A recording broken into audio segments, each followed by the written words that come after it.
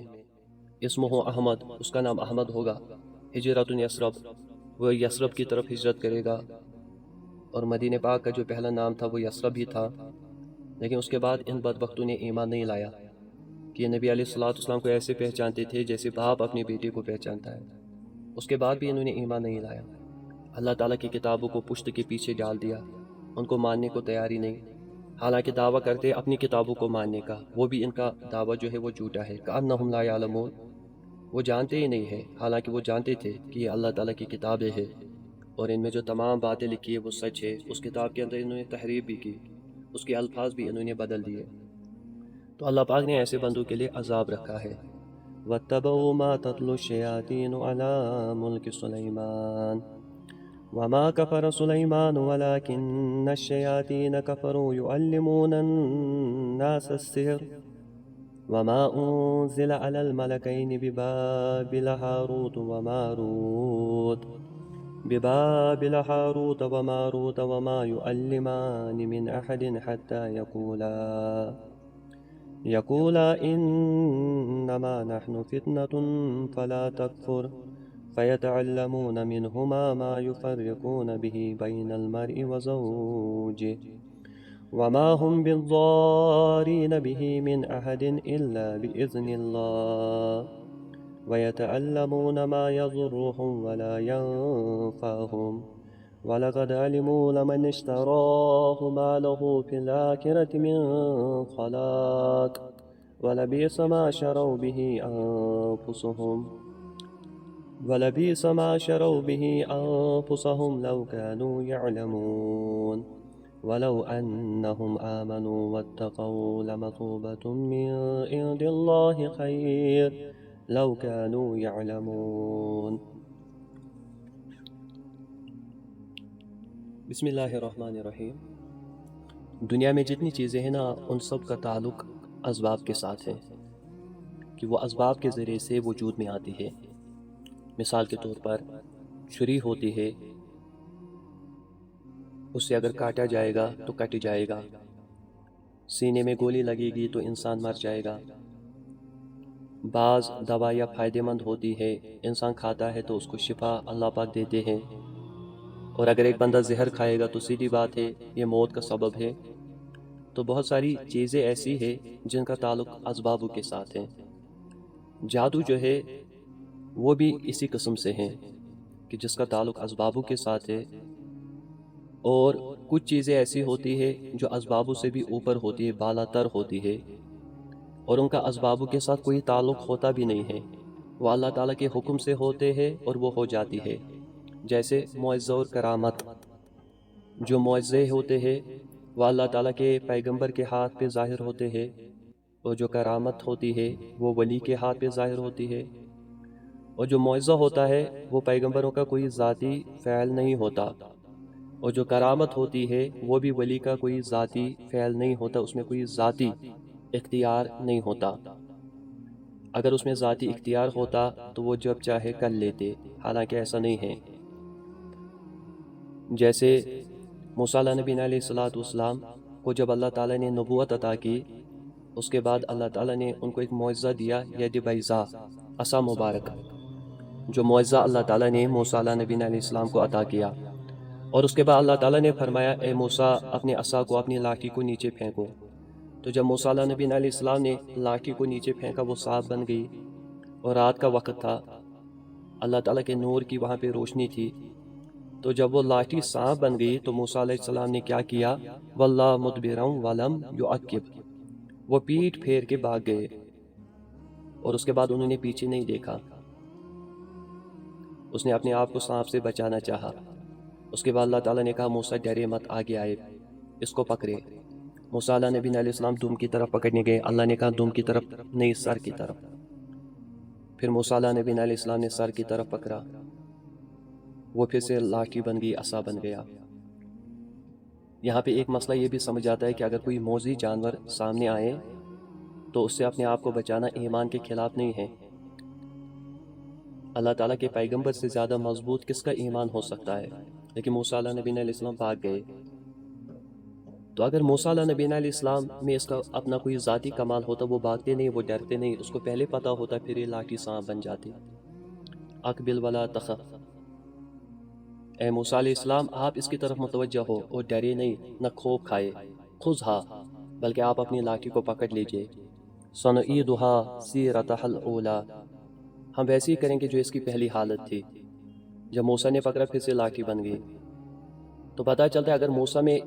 علیہ نبی علیہ السلام کا یہ ذاتی فعل ہوتا تو موسیٰ علیہ نبی علیہ السلام ڈرتے ہی نہیں۔ تو جیسے معجزہ نبی کا ذاتی فعل نہیں ہوتا، اسی طرح کرامت بھی ولی کی ذاتی فعل نہیں ہوتی۔ اللہ تعالیٰ قرآن میں فرماتے 3 پارے میں کہ جب مریم علیہ نبی علیہ السلام بچی تھی اور وہ حضرت زکریا علیہ السلام کی کفایت میں تھی، تو زکریا علیہ نبی علیہ السلام اس کو محراب میں رکھتے تھے، کمرے میں رکھتے تھے، اور باہر سے دروازے پہ تالا لگاتے تھے جب وہ باہر جاتے تھے، اور مریم علیہ نبی علیہ السلام اندر کھیلتی رہتی تھی۔ اور جب زکریا علیہ نبی علیہ السلام واپس آتے، کلما دخل علیہا زکریا المحراب، جب بھی زکریا علیہ السلام واپس آتے تھے، دروازہ کھولتے تھے، کیا دیکھتے تھے کہ وہاں پہ بہت سارے وہاں پہ بہت سارے پھل ہیں، میوے ہیں۔ اور اس کے بعد زکریا علیہ السلام پوچھتے تھے انا لک ھذا، یہ تجھے کہاں سے ملے ہیں؟ قالت ہوا من عند اللہ، وہ فرماتی مریم علیہ السلام یہ تو اللہ تعالیٰ کی طرف سے ہے۔ یہ ان کی کرامت تھی، دروازہ بند تھا، تالا لگا ہوا تھا، مگر بیچنے والے اللہ تعالیٰ تھے، تو اس میں ان کا کوئی ذاتی فعل نہیں تھا۔ تو معجزے اور کرامت کا اسباب کے ساتھ کوئی تعلق نہیں ہوتا ہے، لیکن جو جادو ہے اس کا تعلق اسباب کے ساتھ ہے۔ حضرت شاہ عبدالعزیز رحمہ اللہ فرماتے کہ جادو کی 13 قسمیں ہیں، اور تمام کی تمام قسمیں جو ہے وہ ناجائز اور حرام ہیں۔ اس میں شیطانوں سے مدد لی جاتی ہے، اس میں غیر اللہ سے مدد لی جاتی ہے، تو یہ تمام چیزیں حرام ہیں۔ بلکہ اگر کوئی جائز کام بھی کیا جائے دوسرے کو نقصان پہنچانے کے لیے، وہ جائز کام بھی ناجائز ہوتا ہے،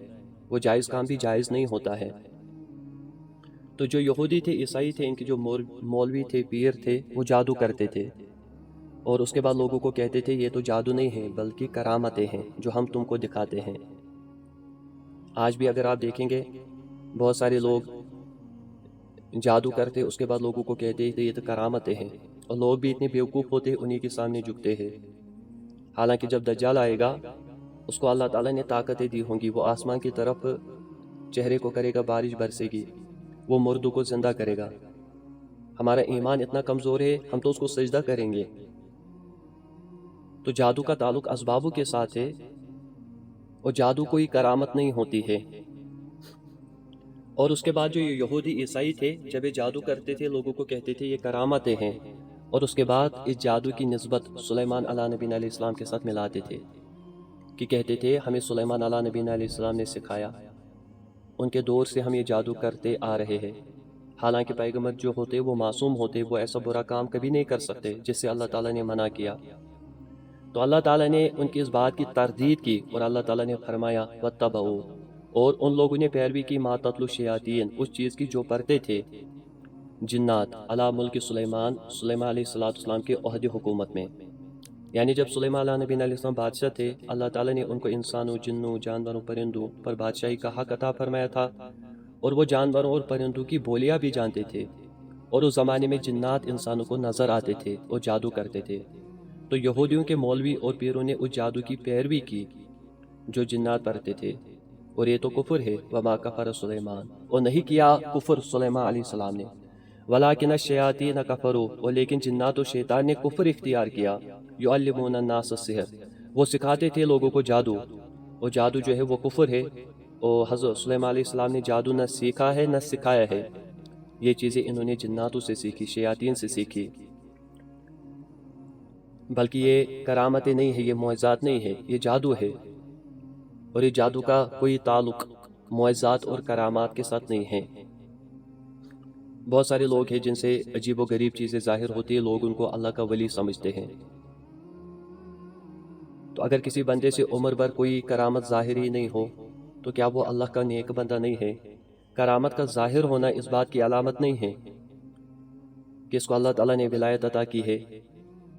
یا کسی بندے سے کرامت ظاہر ہوگی اس کو اللہ کا ولی سمجھا جائے گا، دیکھا جائے گا کیا وہ شریعت کا پابند یا نہیں، ورنہ میں نے کہا رئیس الاولیاء جو دجال آئے گا نا وہ رئیس الاولیاء ہوگا، عجیب عجیب حرکتیں کرے گا، وہ بارش کو برسنے کا حکم دے گا، بارش برسے گی، بادل کو اکٹھا کرے گا، زمین پہ پاؤں مارے گا، زمین سے سونا چاندی نکلے گا، اور لوگ انہی چیزوں کے پیچھے پیچھے اس کے چلیں گے، اور بہت ساری چیزیں بھی اس کے پیچھے چلنے لگے گی۔ تو کسی بندے سے کوئی عجیب چیز ظاہر ہونا تو یہ ولی ہونے کی دلیل نہیں ہے، بلکہ یہ بھی دیکھنا ہوتا ہے یہ مومن ہے یا کافر۔ اگر وہ مومن نہیں ہے، اگر وہ شریعت کا پابند نہیں، چہرے پہ نبی کی سنت نہیں ہے، تو وہ کوئی کرامت نہیں ہے بلکہ وہ جادو ہے۔ اور اگر وہ شریعت کا پابند ہے واقعی میں، چہرے پہ نبی کی سنت، نبی کی ایک ایک سنت اس نے اپنائی ہے، تو وہ کرامت سمجھی جائے گی، لیکن اس کے بعد بھی یہ کرامت دلیل نہیں ہے لوگوں کے لیے کہ بس اب اس کے سامنے سجدہ کیا جائے، اب اس کو خدا مانا جائے، نہیں۔ وما انزل علی الملکین ببابل، اور وہ چیز اتاری گئی دو فرشتوں پر بابل شہر میں، ہاروت و ماروت، ہاروت و ماروت، ہاروت اور ماروت پر، یعنی بابل جو ہے عراق کے اندر ایک ملک ہے، عراق کے اندر ایک شہر ہے، اس کے اندر بہت اچھی آبادی ہے، تو وہاں کے لوگ جادو کو بڑا زور دیتے ہیں، تو وہاں کے لوگ جادو سیکھتے بھی ہیں اور زیادہ سکھاتے بھی ہیں۔ اور یاد رکھے جادو کرانا یہ قطعاً جائز نہیں ہے۔ آدھے علماء کرام فرماتے جادو کرنے والا اور جادو سیکھنے والا اس کا ایمان ہی چلا جاتا ہے اور اس کا نکاح بھی ٹوٹ جاتا ہے۔ تو یہ بابل شہر جو ہے وہاں پہ جادو کا بڑا اثر ہوتا تھا، یہودی مولوی وہاں کے بڑے بڑے جو تھے وہی جادو کو کرتے تھے، اور اس کے بعد یہ جادو کو کرامت کہتے تھے، لوگوں کو کہتے تھے یہ ہماری کرامتیں ہیں۔ تو اللہ تعالیٰ نے جادو اور کرامت کی فرق کرنے کے لیے دو فرشتوں کو، ہاروت اور ماروت کو نازل کیا، دنیا کے اندر لایا۔ وہ فرشتے مجمع لگاتے تھے، لوگوں کو کہتے تھے، لوگوں کو جمع کرتے تھے کہ دیکھو یہ جو تمہارے مولوی پیر ہے، یہ جو تمہارے پاس کرتے ہیں یہ اصل میں جادو ہے، اور اس کے بعد تمہیں کہتے یہ کرامتیں ہیں، ان کے قریب مت جاؤ، یہ کرامتیں نہیں ہیں۔ تو لوگ ان کو کہتے تھے، ان دو فرشتوں کو، تم جادو کے بارے میں کیا جانتے ہو، اور تمہیں کیسے کہہ سکتے ہو کہ یہ جادو ہے، کرامت نہیں ہے؟ تو وہ کہتے تھے کہ اللہ تعالیٰ نے ہمیں جادو کا علم دیا ہے اور ہم بتا بھی سکتے ہیں، مگر وہ کفر ہے، اس لیے تم جادو نہ سیکھو۔ لیکن وہ لوگ مانتے ہی نہیں تھے، وہ کہتے تھے کہ ہمیں بھی سکھا دو، ہمیں بھی سکھا دو۔ تو انہوں نے کہا تھا کہ ہمیں اللہ تعالیٰ نے آزمائش کے طور پہ تمہارے اندر بھیجا ہے، دنیا کے اندر زمین پہ لایا ہے تاکہ تمہاری آزمائش کی جائے اور جادو اور کرامت کے اندر فرق کیا جائے۔ وما يعلمان من احد، اور وہ دونوں کسی کو نہیں سکھاتے تھے، حتی یقولا، یہاں تک کہ وہ دونوں کہتے تھے، انما نحن فتنہ، کہ بے شک ہم آزمائش ہے، فلا تکفر، پس تو کفر اختیار نہ کر، مگر اس کے باوجود لوگ سیکھتے تھے۔ تو اللہ تعالیٰ فرماتے فیتعلمون منہما، پس سیکھتے تھے لوگ ان دونوں سے، ما یفرقون بہ بین المرء وزوجہ، تفریق کرتے تھے اس کے ذریعے سے مرد عورت کے درمیان۔ جادو کے اندر سب سے بڑی طاقت یہ ہوتی ہے کہ مرد اور عورت کے درمیان، میاں بیوی میں جدائی کرے، طلاق ہو جائے، اختلاف ہو جائے۔ اس کے بعد کیا ہوا کہ یہ جو دو فرشتے تھے ان کی نگاہ ایک عورت پہ پڑ گئی، یہ اس کے پیچھے لگ گئے اور اس عورت سے انہوں نے اپنی خواہش ظاہر کی۔ تو اس عورت نے کہا کہ میں تب تک تمہارے ساتھ جو تمہاری خواہش ہے اس کو پوری نہیں کروں گی جب تک تم مجھے وہ اسم اعظم نہ سکھا دو جو اسم اعظم پڑھ کے تم آسمانوں پہ جاتے ہو اور وہاں سے واپس آ جاتے ہو۔ تو عورتوں نے ان دو فرشتوں نے اس عورت کو یہ اسم اعظم بتایا، سکھایا۔ پھر اس عورت نے کہا کہ میرے ساتھ یہ جو لڑکا ہے اس کو قتل کرو، کہیں یہ راز پھاش نہ کرے۔ تو فرشتوں نے ایسا کرنے سے منع کیا۔ تو عورت نے کہا کہ اچھا پھر شراب پی لو، بڑی لذیذ ہے۔ تو فرشتوں نے شراب پی لی اور نشے میں آ کر انہوں نے اس لڑکے کو قتل کیا، اور اس کے بعد وہ بدکاری کے مرتکب ہو گئے، اور یہ عورت اسم اعظم پڑھ کے آسمانوں پہ چلی گئی، اور اس کے بعد زہرہ ستارہ بن گئی۔ اور اس کے بعد بابل شہر کے اندر ایک کنواں ہے، ان فرشتوں کو لٹکایا گیا سزا کے طور پہ تاکہ یہ سزا بھگتے۔ ایسی ایسی باتیں کتابوں کے اندر کہی جاتی ہے، لکھی جاتی ہے، حالانکہ ان کتابوں کی کوئی، ان واقعات کی کوئی حقیقت نہیں ہے۔ یہ یہودیوں نے اپنی طرف سے خود باتیں بنائی ہیں۔ وہ تو اللہ تعالیٰ کے فرشتے تھے اور آزمائش کے طور پہ دنیا میں آئے تھے، اور اللہ تعالیٰ نے ان کو لوگوں کا ذہن صاف کرنے کے لیے بھیجا تھا۔ اللہ تعالیٰ تو قرآن کے اندر فرماتے ہیں نا، لا یعصون اللہ ما امرہم، کہ اللہ پاک جو حکم دیتا ہے فرشتوں کو وہ اس کی نافرمانی نہیں کرتے۔ وما ہم بضارین بہ من احد، اور وہ نہیں نقصان پہنچا سکتے جادو کے ذریعے کسی کو، الا باذن اللہ، مگر اللہ تعالیٰ کے حکم سے۔ یعنی اللہ تعالیٰ کا حکم نہ ہو تو جادو بھی کچھ اثر نہیں کر سکتا۔ ہر چیز کے اندر جب بھی کوئی تاثر آتا ہے تو وہ اللہ تعالیٰ کے حکم کی پابند ہوتی ہے۔ آپ دیکھیں، آگ کا کام ہے جلانا، ابراہیم کو آگ میں ڈالا گیا، آپ کے جسم مبارک کا ایک بال بھی نہیں جل گیا، کیونکہ اللہ تعالیٰ نے آگ کو جلانے کا حکم ہی نہیں دیا تھا، گلزار ہونے کا حکم دیا تھا کہ تم نے ٹھنڈے رہنا ہے، سلامتی بننا ہے، سلامتی میں رہنا ہے ابراہیم کے لیے۔ زہر کے اندر مارنے کا اثر ہے۔ حضرت خالد بن ولید نے جب زہر کھایا اس کو کچھ بھی نہیں ہوا۔ تو جو بھی اسباب ہم استعمال کرتے ہیں وہ اللہ تعالیٰ کے حکم کے پابند ہے۔ جو اللہ تعالیٰ کی طرف سے حکم ہوتا ہے وہی ہوتا ہے، پھر وہی اس کا اثر ہوتا ہے۔ بندہ دوائی کھاتا ہے، دوائی پہلے اللہ تعالیٰ کے دربار میں عرض کرتی ہے، یا اللہ بیماری کا زیادہ ذریعہ بنو یا شفا کا۔ جو اللہ پاک کی طرف سے حکم ہوتا ہے وہی اس کے اندر اثر آتا ہے، تاثر آتا ہے۔ وَيَتَعَلَّمُونَ، اور سیکھتے ہیں، مَا يَضُرُّهُمْ، وہ چیز جو ان کو نقصان پہنچاتی ہے۔ یعنی جادو سیکھنے سے انسان کافر بن جاتا ہے، اور کفر سے بڑھ کے کیا نقصان ہوتا ہے، وَلَا يَنْفَعُهُمْ، اور ان کو نفع نہیں دیتی۔ آج بہت سارے لوگ سحر تعویذ کرتے ہیں نا، یہ بھی جادو کی ایک قسم ہے۔ ایسے لوگوں کے پاس جانا نہیں چاہیے، ان کے پاس جانے والا اس کا ایمان ہی چلا جاتا ہے، ان کا تو پہلے ہی چلا گیا ہے۔ دوسرے کو نقصان پہنچاتے ہیں، زندوں پہ نہیں بلکہ مردوں پہ بھی آج تعویذ کیے جاتے ہیں۔ جو لوگ ایسا کرتے، سحر تعویذ کرتے، ایمان بھی چلا جاتا ہے، نکاح بھی ٹوٹ جاتا ہے، ان کو یہ کام کیا فائدہ دے گا، بلکہ وہ تو اپنا نقصان کر لیتے ہیں نا، کفر کے اندر مبتلا ہوتے ہیں۔ وَلَقَدْ عَلِمُوا، اور البتہ تحقیق وہ جانتے ہیں، لَمَنِ اشْتَرَاهُ، البتہ وہ شخص جس نے جادو کو حاصل کیا، مَا لَهُ فِي الْآخِرَةِ مِنْ خَلَاقٍ، اس کے لیے آخرت میں کوئی حصہ نہیں۔ کہ اللہ پاک فرماتے وَلَقَدْ عَلِمُوا لَمَنِ اشْتَرَاهُ مَا لَهُ فِي الْآخِرَةِ مِنْ خَلَاقٍ، اور جن لوگوں نے جادو کو سیکھا، جادو والے کے پاس گئے، ان کا آخرت میں کوئی حصہ نہیں ہے۔ وَلَبِئْسَ مَا شَرَوْا بِهِ أَنفُسَهُمْ، اور البتہ بری ہے وہ چیز جس کے بدلے میں انہوں نے اپنی جانوں کو بیچا ہے، لَوْ كَانُوا يَعْلَمُونَ،